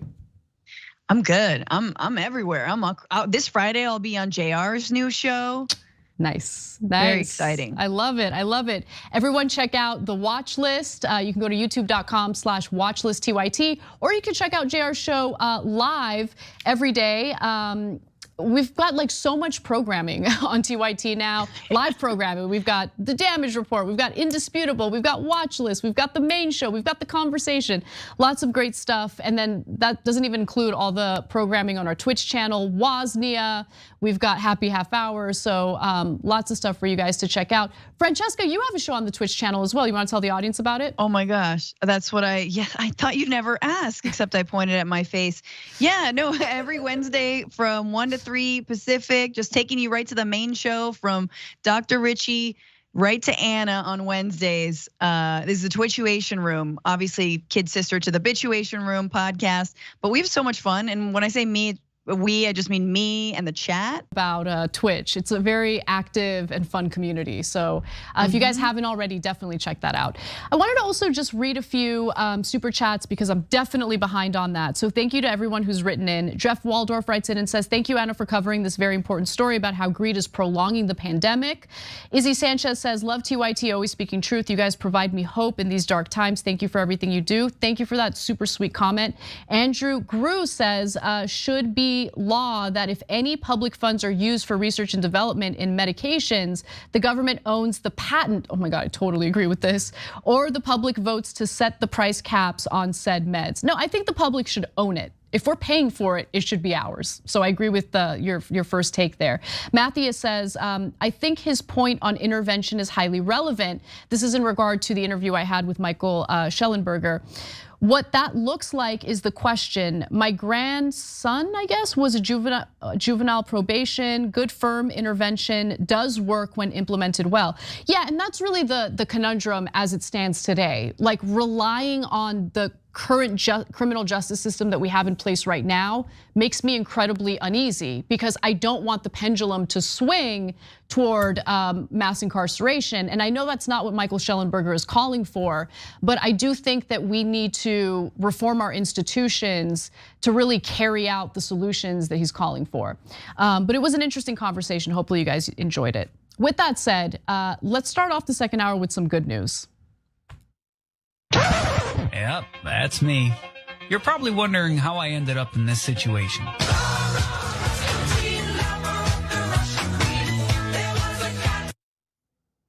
All right.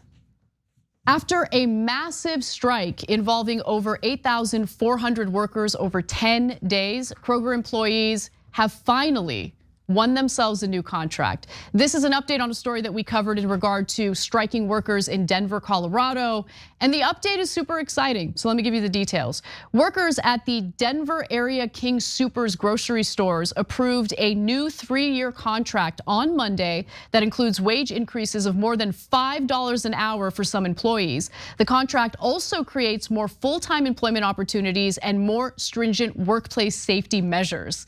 Now, remember when we originally covered the story and why the workers were striking in the first place, it had to, yes, do with the wages, but it also had to do with the fact that the employer was purposely avoiding full-time shifts so they didn't have to pay for certain benefits. And they have now been able to handle that matter effectively as a result of the workers organizing and striking. And just to be clear, King Soopers is a division of Kroger's, okay? So Kroger supermarkets, it's the same company under Ralph's and King Soopers and all of that. Now this shows how organizing works in some cases. It also shows the power of labor unions, especially in the context of major corporations like Kroger's. Strikes absolutely work, says Kim Cordova. She says that it shows the company that they can't run without workers. We're hoping that we set the bar so that other workers in this country will follow suit. So that's one of the reasons why we cover these stories, Francesca. It's a way to kind of inspire people, especially as they're let down over and over again by the federal government. There are ways that you can take action, especially in your immediate environment. Yeah, also talk about the mainstream media, like complete blackout when it comes to successful strikes, right? Like they really never talk about it. I think the mainstream media is good at talking about healthcare workers. They're better at talking about nurses and doctors. But when it comes to the essential workers that they participated in the framing and the rhetoric around, as we all did after, when the pandemic began, grocery workers were part of those essential workers, right? And grocery stores were staying open. Grocery stores made hand over fist billions, like windfall in the last couple of years, thanks to the pandemic. And so guess what? Expect your workers to demand more. And if you keep on telling people they're essential, they're gonna wanna be paid a livable wage. And once again, if our minimum wage actually kept pace with inflation, it would be over $20 right now. Let's understand, it hasn't budged since 2009. So of course you're gonna get this, and good on them, man. It is not easy. It's cold out in Colorado. Your CEO of Kroger's took home like $23 million in 2020 as like a bonus, Meanwhile, like all their hazard pay got cut. I mean, it's ridiculous. So I'm glad. That's exactly right. I actually want to remind the audience about the hazard pay situation, because in the beginning of the pandemic, since they're essential workers and they had to really put themselves out there, put themselves in risk in order to ensure that we still had, the ability to buy groceries, they got hazard pay, but it was later cut off. So first, let me give you some details about their wage and what Francesca is saying about inflation is so important. Wage analysis of the top paid King Soopers food clerk in Colorado between 2010 and 2020 showed a 16% increase to $19.16 an hour. Wow, that sounds pretty good, except adjusted for inflation though, that's a 3% reduction in pay. Kroger offered hazard pay to workers after the pandemic began, but ended the payment after just 2 months. That's it, 2 months.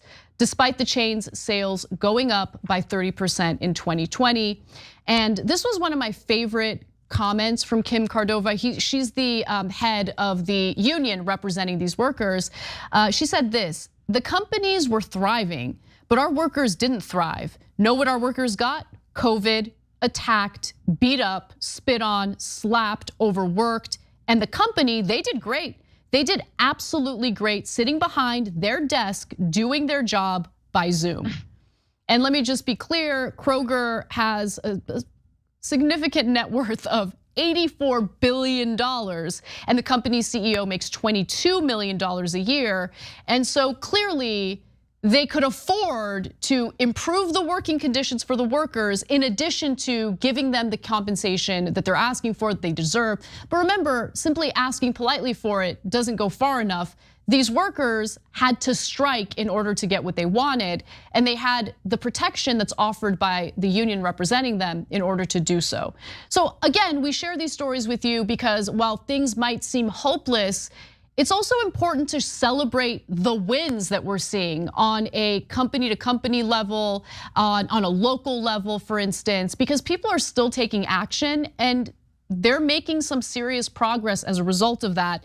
But I'm gonna end this with one quote because a columnist for the Denver Post, some woman named Krista Kafer, who's a big proponent of school choice, said this about crossing the picket line. She's very proud of herself. She crossed the picket line. She was like, I did it, everyone. I'm very proud. She said this in regard to doing so. I thought nothing of crossing the picket line at King Soopers last week before an agreement was reached and the picket stopped. What a job pays is a matter of market forces. Compassionate capitalism.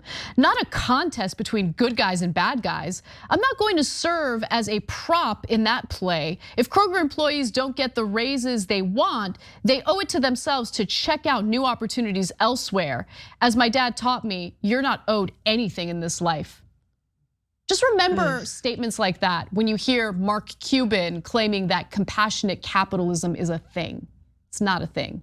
There's no morality involved. It's all about profit. There's so much disdain, Anna. Like I just feel like that's the same kind of person that will stage a conniption fit, like go ape because somebody got their latte order wrong, like that's the kind of entitled attitude of like, if you don't like it, it's a love it or leave it attitude whenever anyone criticizes, like we should, our government's behavior, our employers' behavior.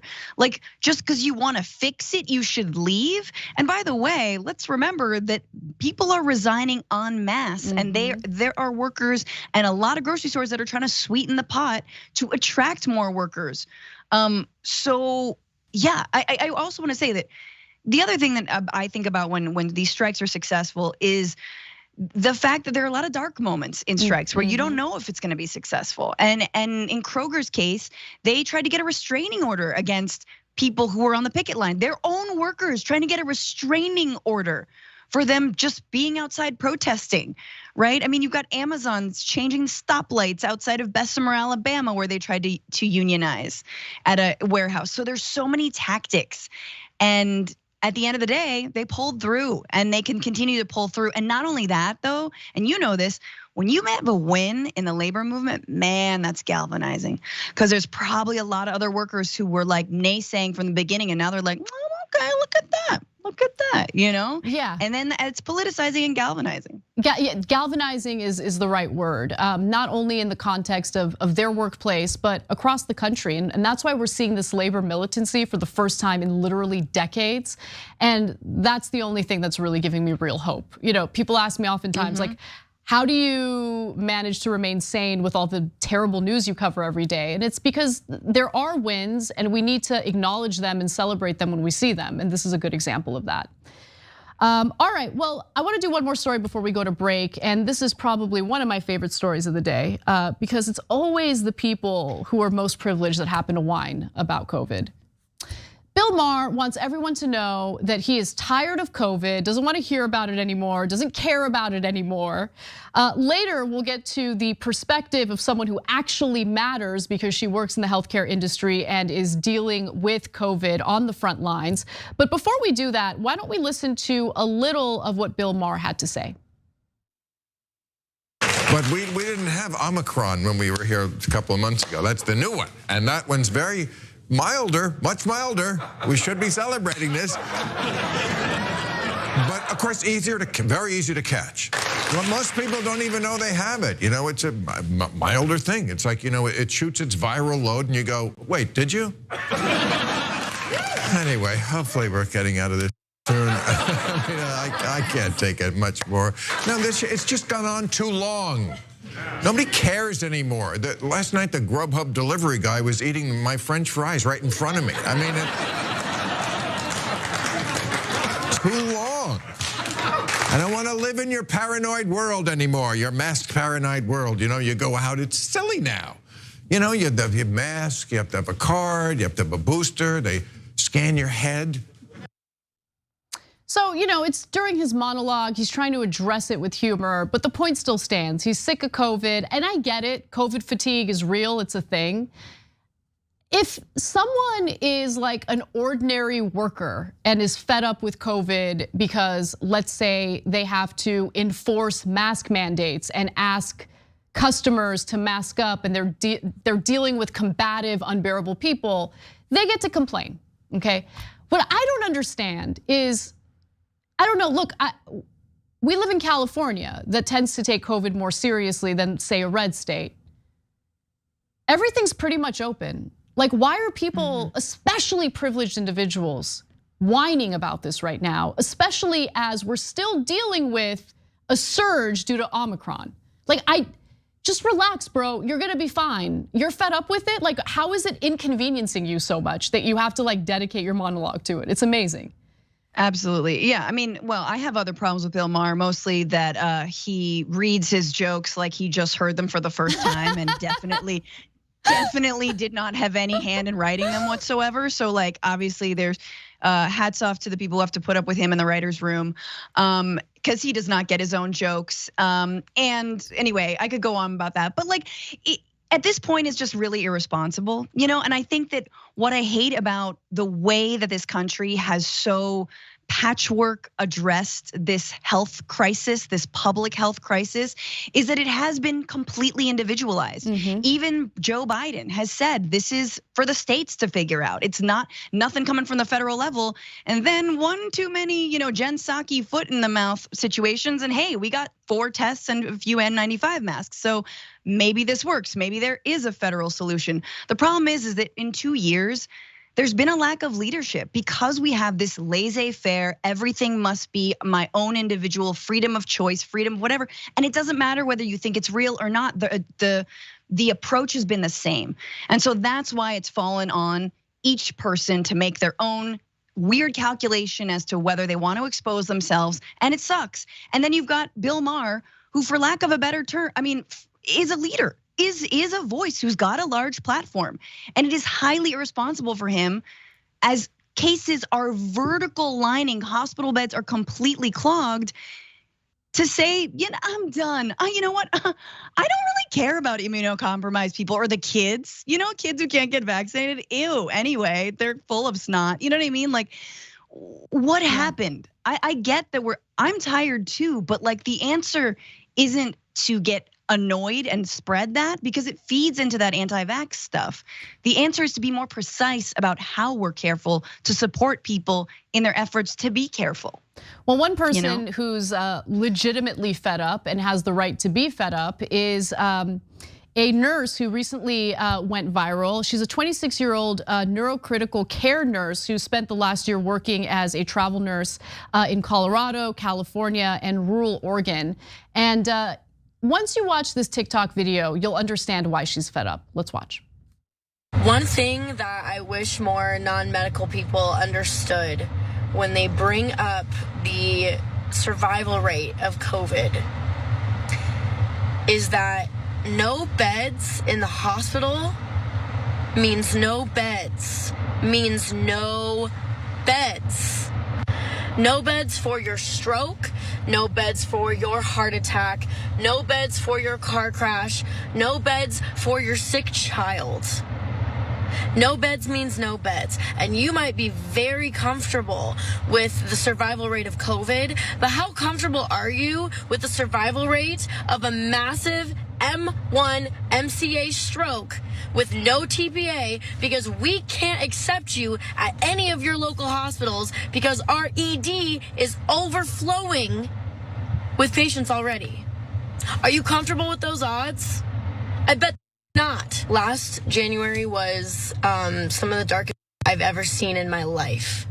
Shoveling dead bodies out to refrigerated trucks in parking lots. And the worst days that we had were still only averaging 3,000 deaths a day from COVID. And we are looking at 10,000 deaths a day in early February. It's a powerful video because you can just see how fed up she is with people who continue to minimize this. And look, again, I think Francesca's right. I mean, the fatigue is there, especially among people who have like done everything they're supposed to do. And there have been promises that at this point we would have been over it by now, but we're not gonna get over it until we get people fully vaccinated and boosted, right? The reason why we're seeing the hospitals, filled with COVID patients is because we still have so many states that have intentionally turned COVID into a culture war issue, and as a result have spread disinformation that's getting people sick, that's getting people killed. And it's just really heartbreaking to see it happen. And it's one thing to talk about these stories on a regular basis on this show, but it's something entirely different to be a frontline healthcare worker who sees people die in front of you every single day as a result of how this country's handling it. No, and then it reminds me of how we treat teachers, which is like, oh, you're so heroic, you're wonderful. No, I'm not gonna give you any more money for the things you need. No, I'm not gonna take precautions. No, we're not gonna create any kind of regulation so that you can, breathe and have a break for 10 minutes. And it speaks to how upside down our healthcare system is in this country, because people stay away from their doctors and clinics and checkups anyway, but I could tell you that I've stayed away from getting appointments because of COVID. And like, it's very real. And yet I'm lucky because I haven't had an accident, but all it takes is getting into a car crash, or yes, some freak accident, or a family member having a heart attack and a heart incident. And there's been many stories of people not being able to get the care they need because those beds are taken by now largely unvaccinated people. Once again, the unvaccinated are an elite class that we treat special in this country. They think they're persecuted. In fact, we roll out the red carpet for them instead. So who's supporting this nurse? What are we doing to actually support. And here's the other thing I'll say. There was a guest on, obviously talking about San Francisco, and the San Francisco progressives are actually doing some stuff right.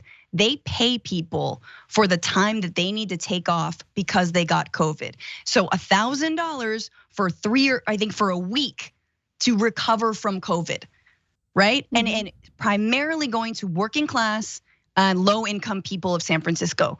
I believe Cleveland might have had a similar program. There are some stipulations, like you can get like your internet paid for in New York. But these are the kinds of programs we need to be rolling out, because if you get COVID, which is highly likely, you need the right to recover, as they're calling it. And that comes with money. Pay people to stay home, keep communities safe, allow them to get back to work. Yeah, I mean, safely. That's what the Biden administration should have done from the very beginning. But of course, we don't see that. You know, that patchwork approach, allowing states to just handle it however they want, has been a disaster. It was a disaster under Trump, continues to be a disaster under Biden, and we're needlessly prolonging this pandemic, which is leading to the pain and suffering of frontline healthcare workers till this day. It's really devastating stuff. Anyway, we got to take a quick break. When we come back, Biden's finest hour. Don't miss it.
Welcome back to our social break. Matt Gates on a Ford Bronco writes in and says, Anna and Francesca for 2 days straight. Thank you God.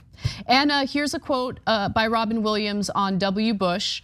Compassionate conservatism, I don't know what that is. It sounds like a Volvo with a gun rack. Oh, Robin Williams. Sarah Olson says, in Ohio, cops did not need a high school diploma / GED until 2011. Look at our amount of brutality and murders by cops as a result. 62% of our officers are tenured 20+ years. Cops don't complete required year of training. Yeah, I mean, look, there needs to be way better standards for police. Like, it should be considered an important and serious job. There should be, I don't know, the requirements definitely need to be higher. Katie says mentally ill people are more likely to be victims of violence and then perpetrators of it. The housing is necessary to allow people space for treatment. That's true, but there needs to be treatment included. I think that gets lost in the mix, especially in the debates that I'm seeing in California. Brenda R says, how much will Cuban's company be paying their employees who aren't the executives? They're usually not going to make that public because it's so low. Yeah, and so far they've got 5 employees, but don't worry, those 5 employees are gonna save the country by making sure that they distribute the pharmaceutical drugs that you desperately need at a low price. Like, come on. All right, moving over to our member comments. Dank Prohl says, this is such BS. If he wanted to be compassionate, this is about Mark Cuban, of course, he would run the business at cost.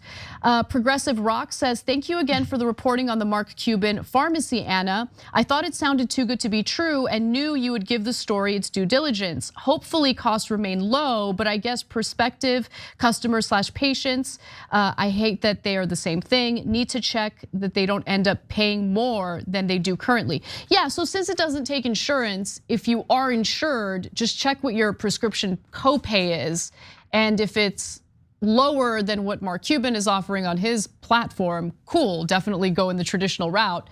But for now, it might be cheaper. So I guess take advantage of what he's doing now, but just understand we can't rely on that model It's a faulty model, and I guarantee you in the future, prices will not remain low.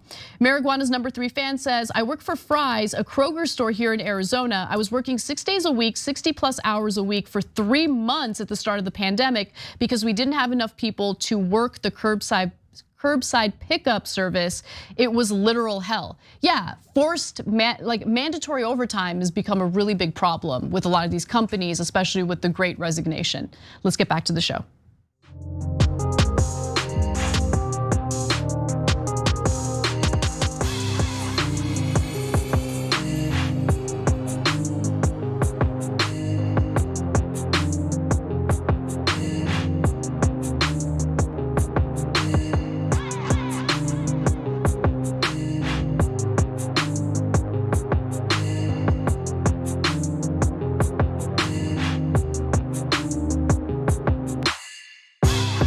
Welcome back to the show. Let's get to our next story.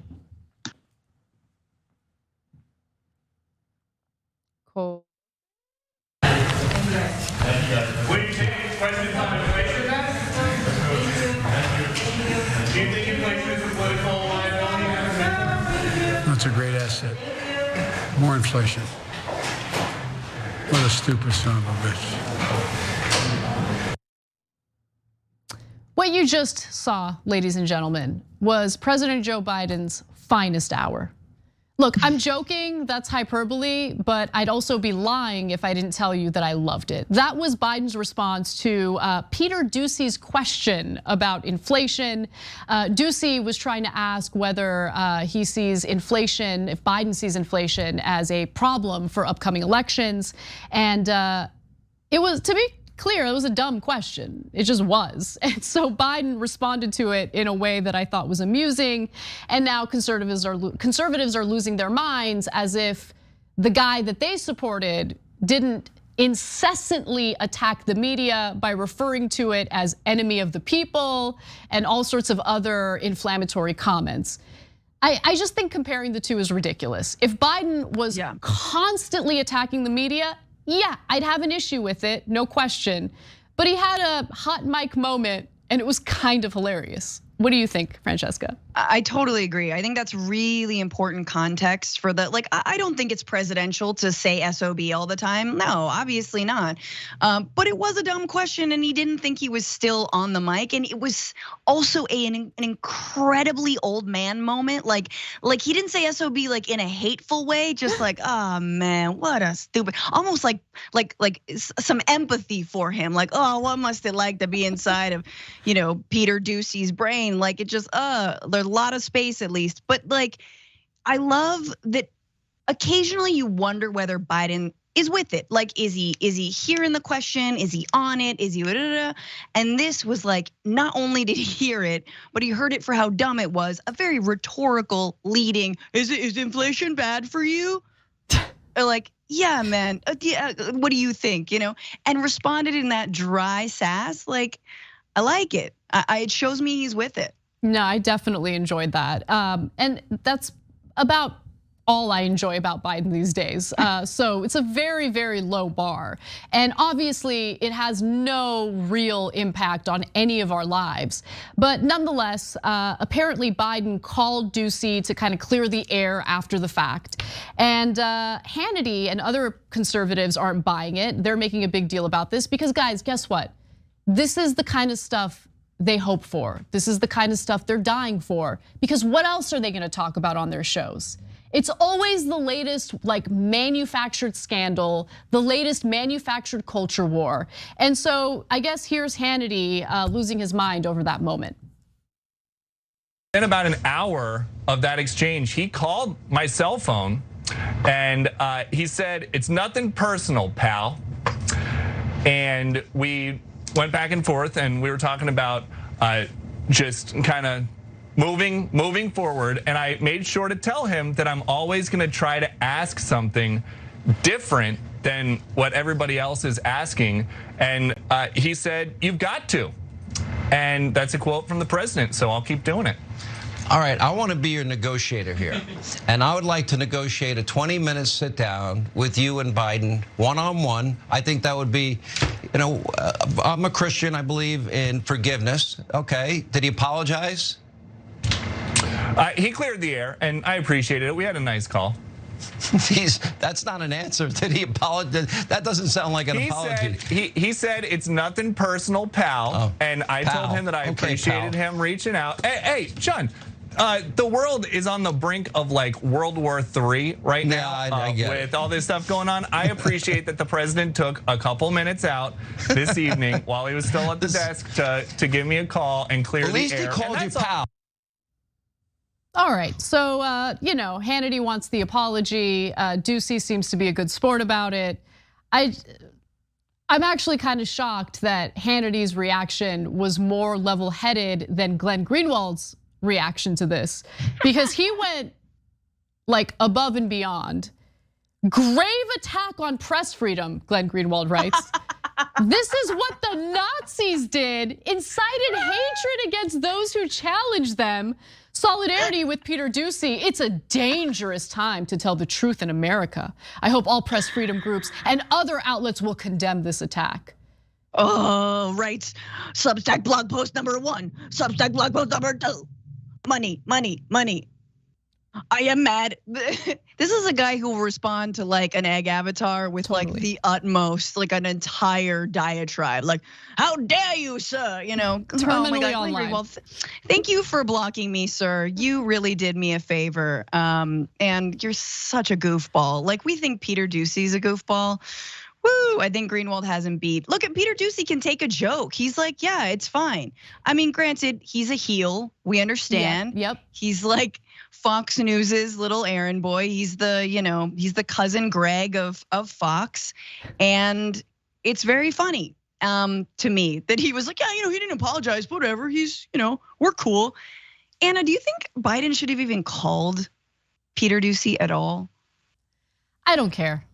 I don't care one way or the other. I have literally no feeling toward that. I really don't. I think he saw it as unprofessional or whatever. I think it genuinely was a hot mic moment, which made it funnier to me. Right? That's the other thing. It made it funnier to me. Like, intentions matter, and like we all look.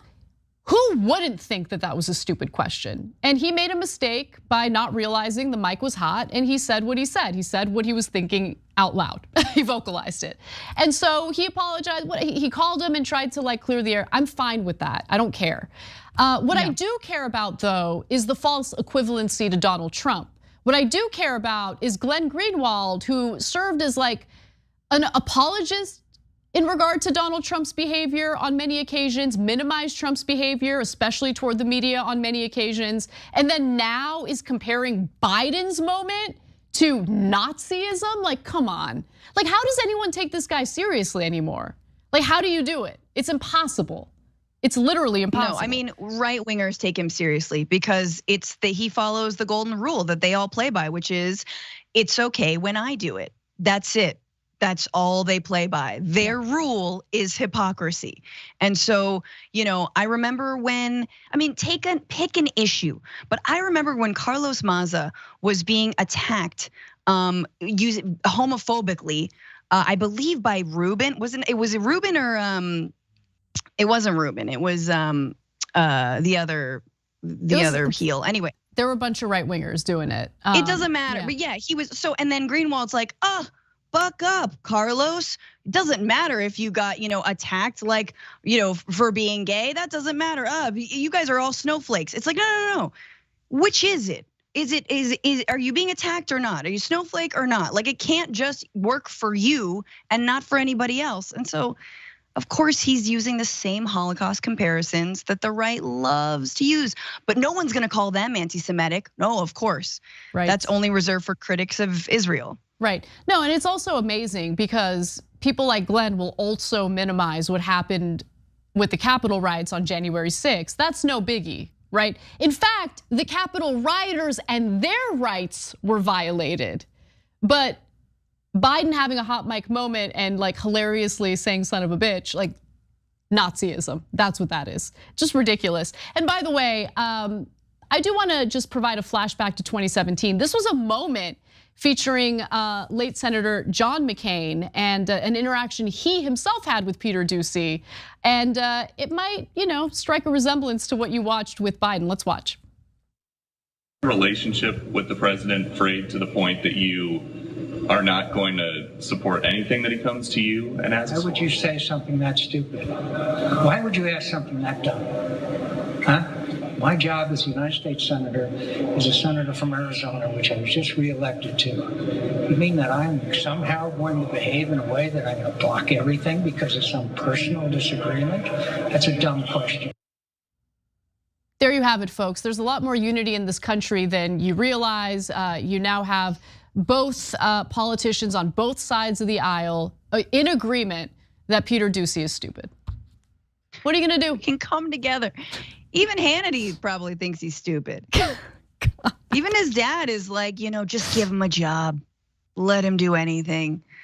I think Doocy could be our like turnkey guy. Like he like that's not the race, but like he could be our mole. You know what I mean? Because if he gets mistreated enough by Fox News, he could be our little insider. We have to support him. I don't think Fox News is mistreating him. They gave him a job because his father works there. I think he's doing just fine. Just like so many media conglomerates. Exactly. One too many. Yeah. Well, there is a shortage of journalists out there, so what are they gonna do? The MSNBC and CNN, they have no choice but to hire former, political operatives and things like that. And Fox News, they gotta hire sons and daughters of current employees. They just have to do it. They have to do it. There's a shortage, guys. There's a shortage of journalists. Anyway, we gotta take a break. But when we come back, one of my favorite classic rock artists is speaking out against Joe Rogan. I love it. We've got that story and more when we come back. What a stupid son of a bitch. Joey, baby.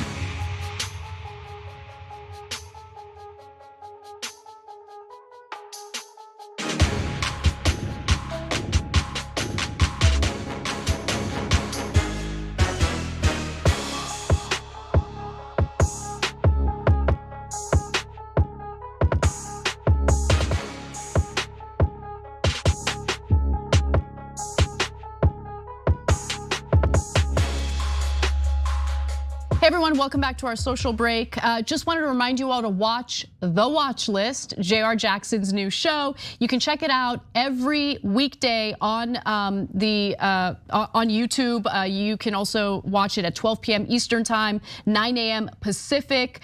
So there's the live version of the show, which you can check out on YouTube. You could also watch clips, and you should subscribe at youtube.com/watchlisttYT. That's youtube.com/watchlisttYT. There's also a Facebook page for it, so go to facebook.com/watchlisttYT for that as well. All right, moving over to our member comments. Square Peg in a Round Hole writes in and says, I'm an RN and I am sick of COVID-2. N95 masks are not fun to wear. You're telling me, sister. For a 12-hour shift, by the way, I don't know if you're sister or brother, so sorry about that. Disinfecting every piece of equipment I take into a COVID patient's room is not fun. I wear a mask everywhere, so hopefully don't get COVID. So hopefully they don't get COVID, so I can keep working and not cause my unit to be short-staffed. Yeah, it's incredibly frustrating. Like the people who are actually suffering the most from this needless prolonging of the pandemic are the ones who have no voice. And so when I hear people like Bill Maher whining about it, I'm just like, just shut up. Like stop talking, please. No More Trigonometry says it was Crowder, that's right, attacking Carlos Maza. Yes, right. Thank you. Kofefe19 says, I don't know, calling someone a stupid SOB sounds like locker room talk. It actually does, it actually does. All right, special thanks to our Twitch subs. Stanley 1953, 20 months tier 1 with the comment, nobody gets paid what they're worth, especially the workers who are retired, but the companies and the CEOs are raking it in hand over fist. Oh yeah, and I've been part of this Twitch channel for 20 months. Yeah, me, definitely. Thank you for joining and thanks for that. You're right, I mean, but like that's literally how the system works. That's not the bug, that's the feature. If the point is to maximize profits, then of course you're not gonna pay employees what they're worth. Like, think about how much revenue you generate for a company and then compare that to what you actually get paid. And again, that's not an accident. That's done on purpose to maximize And not profits. only that, Anna, but like all the stolen wages and just like not giving people like the shifts that are stable or allowing them to, take time off. Like all the minor exploitation / major exploitation is completely unnecessary, actually. Yeah. I mean, I remember not too long ago, we did a story about Amazon and like, let's say you take advantage of some of their like grocery services like Amazon Fresh. When you do so, you have the option to tip the person delivering your groceries within the app. If you can tip them, like leave an envelope for them, find another way to tip them, because what they were doing was essentially stealing those tips. The company, Amazon, was doing it. So disgusting. So yeah, but luckily they fought back and Amazon had to repay the tips that they had stolen. It's just disgusting behavior. Mocking Bill Maher, we've got fat guy named Tiny. It's such a pain trying to go to the bar. I have to be clothed, they check my ID, they expect me to have money. I love it. Let's get back to the show.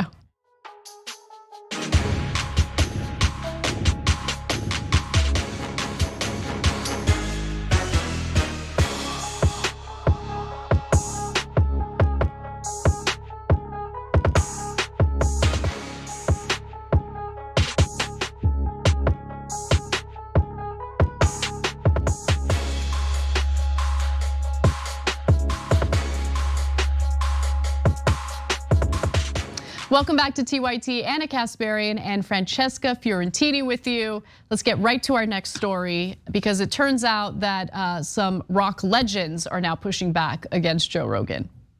In a now deleted post on his website, musician Neil Young told his management team and his record label to remove all of his music off of Spotify.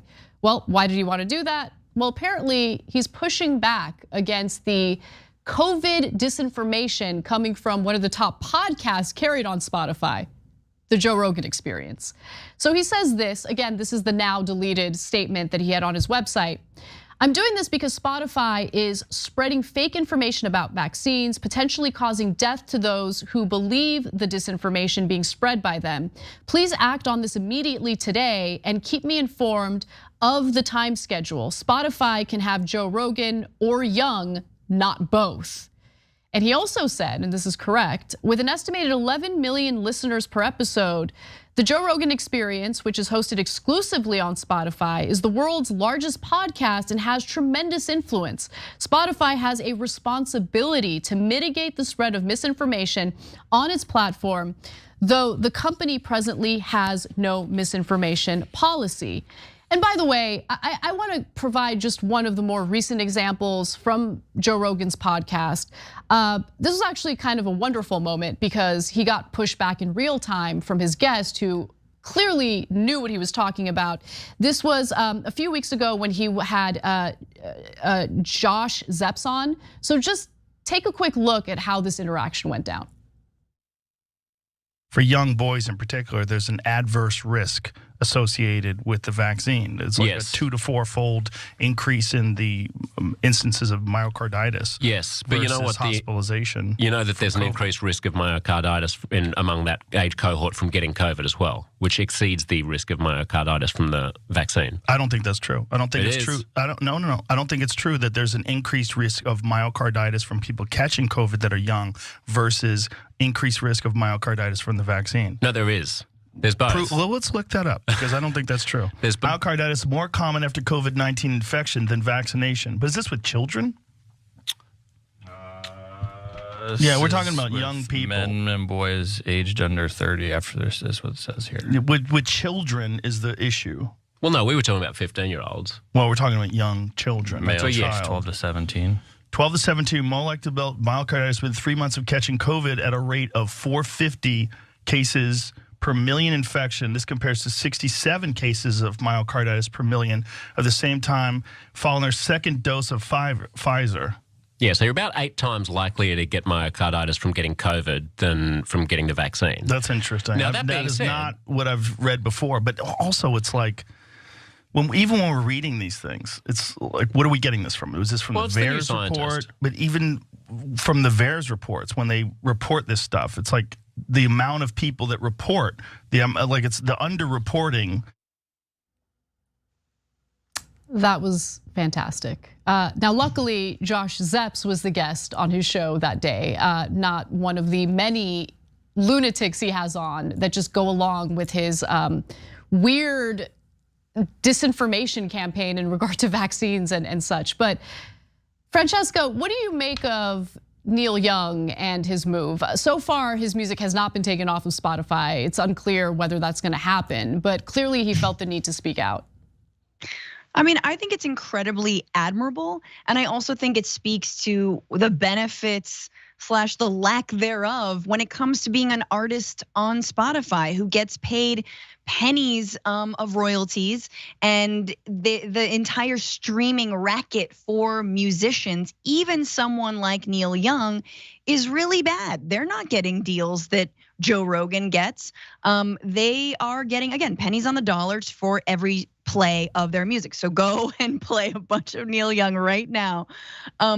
Here's what I will say. I said this, maybe I've said this before flippantly, but I'm saying it now. I think that Rogan's days are numbered on Spotify, but I have to remember that actually Rogan made Spotify a podcast platform. Before Rogan, Spotify was music and still is music. And getting the Rogan deal was huge for them because suddenly people were like, oh, okay, well, I'm gonna get now my podcast on Spotify. And if Rogan is only available on Spotify, also that's huge. Rogan will be fine if Spotify ditches him, but Spotify wants that money, baby. And sadly, Neil Young's replays are not nearly as much as Joe Rogan's, no matter who he brings on, what he says, or if he basically is like, nah, only fat people get COVID and die.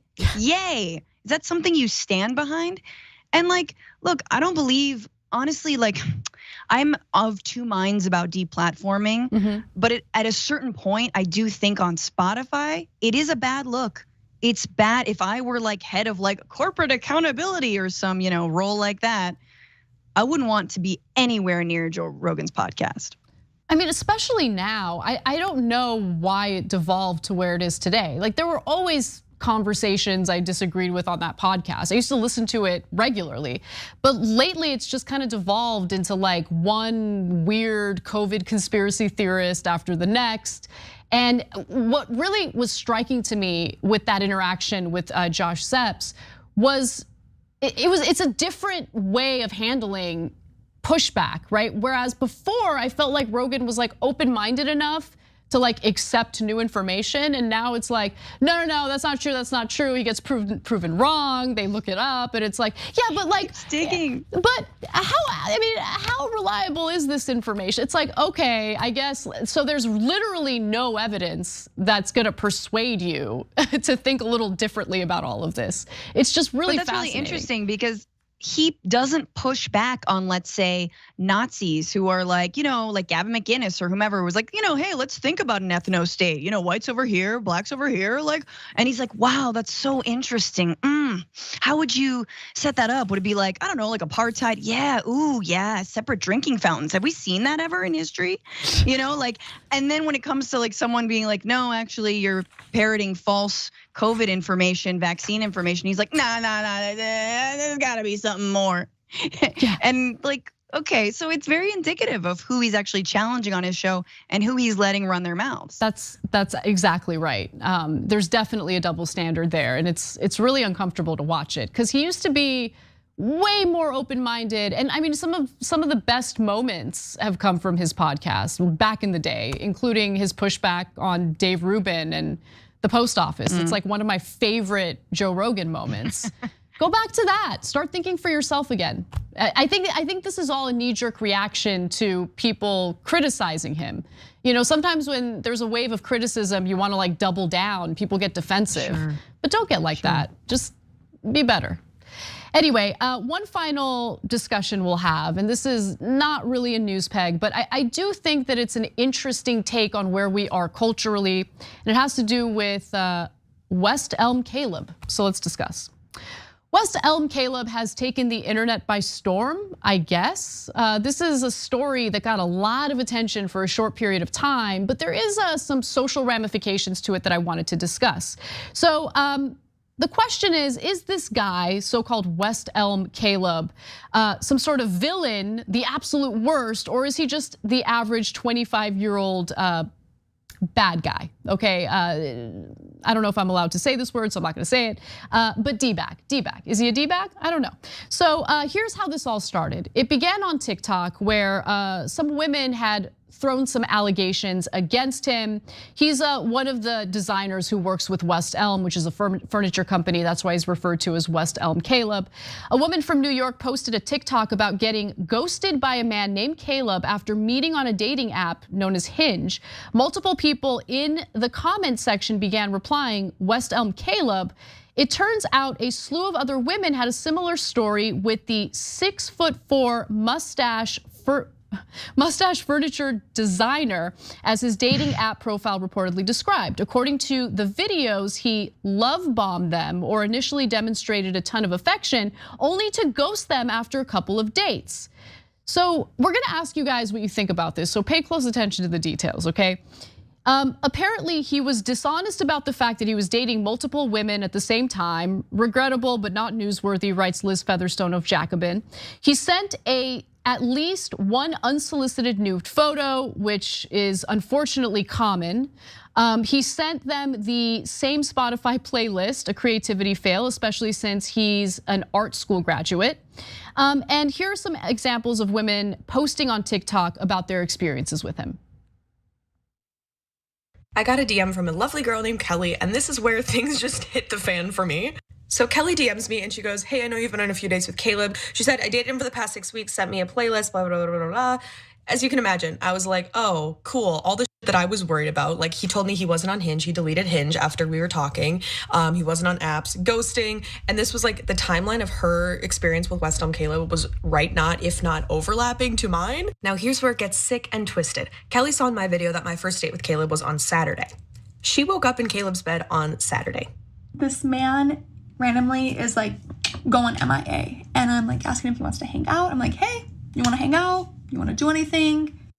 Meanwhile, he was like rushing me out of his home Saturday, and then refused to hang out with me on Sunday, because he was going on doxed. He's been condemned all over the internet as abusive and a predator. Outraged internet users have been contacting his employer to get him fired. The backlash has been intense. Internet users equally outraged on Caleb's behalf have decided to harass the women who have outed him as not being a gentleman. Have we gone too far? Like, what is this, Francesca? Like, what is this? Why was this a I don't thing? know, but that's very, like, I mean, okay, here's what I will say. To contact somebody because you think they're dated the same person, I feel like that's normal and it happens in private. Like that I'm not opposed to. I think it's the putting all of that out onto TikTok that I find questionable. And for sure, I don't think someone should be fired because they're an F-boy and they use like, that they're just sort of disingenuous when they're trying to date a number of women. So I think that is different. But the problem is that for a lot of young folks, there is no difference between a private chat and my own private TikTok. And then there's also a disingenuousness in that. Like, well, it's just for me and my friends. It's like, yeah, you, your friends, and the entire world to see. No. And your relationship with Caleb, that was private. Yeah, I'm sorry. Caleb might be a D-bag. Not our business, and also not guilty. This is insane. I'm so happy that I'm not dating right now. I would hate my life. You're right. I mean, putting this all out there publicly, calling for him to get fired, that's insane. Go to tyt.com/polls and tell us what you think about this story, because we're super curious about it. And so yeah, we'll give you an update on that poll later. Thank you for watching, everyone. Ask Me Anything postgame is next. See you there.